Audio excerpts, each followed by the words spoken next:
जिला आसंता काली प्रभावित होबार संभावना रही है। केन्द्रापड़ा जगतसिंहपुर पुरी और गंजाम ये जो 4 जिले में गोटे दुईटी स्थान वर्तमान आंचलिक पाणीपाग विज्ञान केन्द्र पक्षर एक सूचना मिली। आज 5 दिन वर्षा 1 ରୁ 5 तारिख पर्यंत राज्यर केतेक अंचल हालुकार मध्यम धरण वर्षा हो पारे बोली भुवनेश्वर पाणीपाग विज्ञान केन्द्र पक्षर पूर्वानुमान कर। दर्शक बंधु कौन रही आज खबर आसन जाना पूर्व वीडियो लाइक करूँ, चैनल प्रथम थर पाई चैनल को सब्सक्राइब कर बेल आइकन को दबाई रखु जहाँफल एमती नुआ नुआ लेटेस्ट खबर सर्वप्रथम आपण मोबाइल माध्यम पाइपर।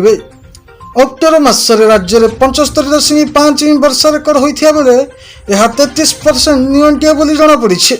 वर्षा अभाव राज्य में कृषि कार्य बाधाप्राप्त होइछे। अनेक स्थान में धान बिल सुखिला पड़ी रही।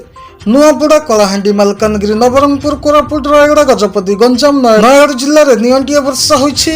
सुवर्णपुर सुंदरगढ़ बौद्ध झारसुगुड़ा और संबलपुर में अधिक वर्षा होइछे। आज राज्यर केतेक स्थान में हालुकार मध्यम धरण वर्षा हेबो। एथिमध्यरे दक्षिण उपकूल रायगड़ा कोरापुट केन्द्रापड़ा जगतसिंहपुर जिलार गोटे दुईटी स्थान में स्वल्परू मध्यम धरण वर्षा नहीं भुवनेश्वर पाणीपाग विज्ञान केन्द्र पक्षर पूर्वानुमान कर।